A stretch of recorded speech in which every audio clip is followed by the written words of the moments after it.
Hey everybody, Grayson here from Profit. In this video, I want to touch on a few different sealed investments where if you're just getting in to Pokemon investing, you don't know where to start because let's be honest, it can be overwhelming. These are all items that I would recommend investing in, and looking over this list, I own everything except one, and I'll touch on that, but I still think it's a decent buy. Probably not the best on the list, but we'll get to it and you guys can decide for yourselves. Starting off, Surging Sparks booster boxes. You can see here over the past year, they really haven't done much, only up 5%. The reason for that, these have been hit with reprints very, very hard. They're showing up in vending machines. And I think it's only a matter of time before that stops and these boxes run to $400, $450. We look at Twilight, that's $350. Paldea Evolves, $450. And then Destin Rivals Best in Class, that's over $500 right now. So I think Surging, realistically, in a few years, it's going to be somewhere between Destined and Paldea, more than likely. Maybe Paldea is a little bit higher, but in that range. So I can very easily see these being $500 boxes within a couple years. People need to remember too, Surging's been out for a year, over a year at this point. And actually this, what is it going to be, November? It'll be 2 years, right? So time is absolutely flying. And I think at this point, Surging's probably not going to be a priority reprint for Pokemon. So you're putting your money in a fairly safe bet that, in my opinion, is also a very solid set. You have the Pikachu, the Latias, the Milotic, a couple other cards in there like the Gold Pikachu. Very solid set, very solid starting point for anyone who wants to get into Pokemon investing. Now after that, Destin Rivals booster bundles, not boxes, just the bundles. And even these, probably not the best value on the list right now, but when we look at booster box sets from the SV era, clearly Destin Rivals is the best.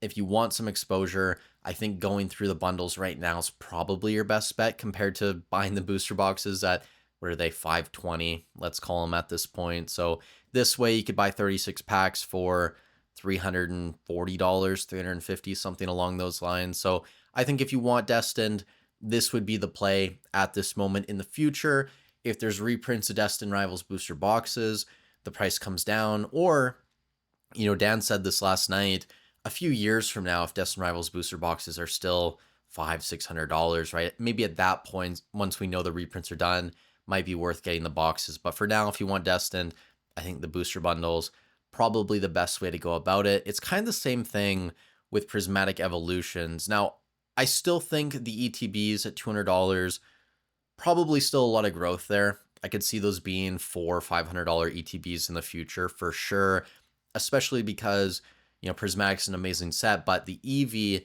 that is a legit promo card as well, which I think you have to consider when looking at ETBs. But the Prismatic bundles, $70 currently.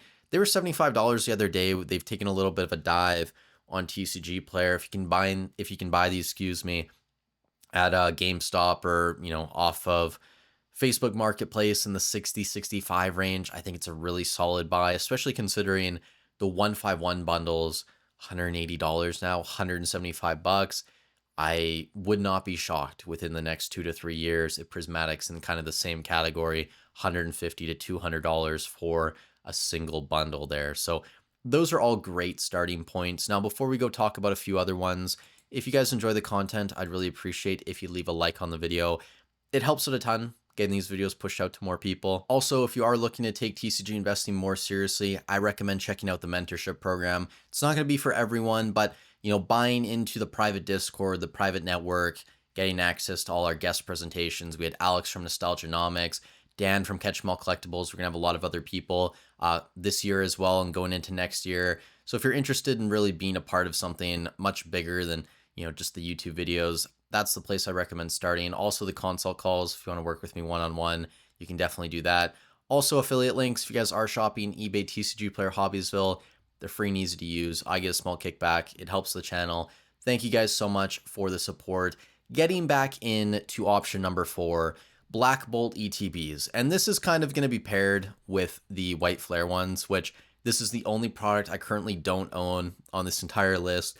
The reason for that, when I look at the price of White Flare and Black Bolt, it's still fairly close in price. A $10 difference. I think it's negligible in the long term. I would rather buy Black Bolt ETBs right now then buy the white flare. The promos, Landorus and Thunderous, basically the same in my opinion. I don't think there's a better or worse one there. But when you look at the set, you look at the cards in each set, I think Black Bolt is just a little bit deeper. You have that Seismitoad illustration rare done by Shinji Kanda up top. It's funny too, the whole conversation around that card to start was it had the 666 in it, the devil sign or whatever, but nothing really came of that. And then I think the Zekrom's probably a little bit better than the Reshiram in terms of popularity and also just the artwork. So Black Bolt, White Flare, if you're buying them at the same price, kind of like I am, what's available to me, I would rather buy Black Bolt. But if this price difference opens up a bit and say Black Bolt runs to $130 and White Flare stays around 100, maybe at that point it makes sense to buy some White Flare. Either way, when I look at both of these sets and I think where they're going to be in 5 years' time, I think they're both great options at current prices. You look at Palais and Fates, that's $350 in ETB. Prismatic Evolutions were already over $200. 151's $600 in ETB. Crown Zenith is $300 as well. So all of these other specialty sets, which some of them are better, some of them are probably on par with Black Bolt and White Flare, they're all incredibly expensive. And I think that's telling of where both of these sets are going in the future. If you guys are buying ETBs, if you have the funds available to you, I definitely recommend buying the sealed ETB cases. The reason for that, ETBs in general, the wraps on them are fairly flimsy and they can, get damaged quite easily. So if you're buying one-off ETBs, loose ones, it's difficult to store them. It's difficult to keep them in mint condition. And in the future, that's going to make it a little bit more difficult to sell. So go with the sealed ETB cases, 10 in a case for regular ETBs. And then I guess we don't even have to talk about PC cases because those aren't really a thing right now with the Pokemon Center limits. Now, a couple more items here. Ascended Heroes. It's the same deal with Black Bolt, in my opinion. It's another very strong specialty set. I do think Ascended Heroes way better than Black Bolt or White Flare. And these ETBs, they're running to about 120 now. So they're starting to move up slow and steady. I think these will probably be $300-400 ETBs in the future. Even if Pokemon, prints this very heavy over the next 2 years, eventually it will get to that point. You look at the demand for some of these cards like the Gengar, the Charizard, the Pikachus, the God Pack element as well, getting 7 SIRs and then 3 of the Mega Attack Rares. Like, it is a legit set. So I'm all in on Ascended. I'm up to 5 ETB cases now pre-ordered, and we'll touch on that in a couple days when we do the Cardboard Kingpin update. But for now, same deal. If you want to buy these, go for a case. They're $1,300-ish at this point. I think it's a fair price to pay. Just remember, with a very new set like Ascended, you need to be ready to dollar cost average over the next couple years because more than likely Pokemon will hit us with reprints eventually. And the final 4 options on the list, I do own all of these still. Evolving Skies, Fusion Strike, Brilliant, and Lost Origin booster boxes.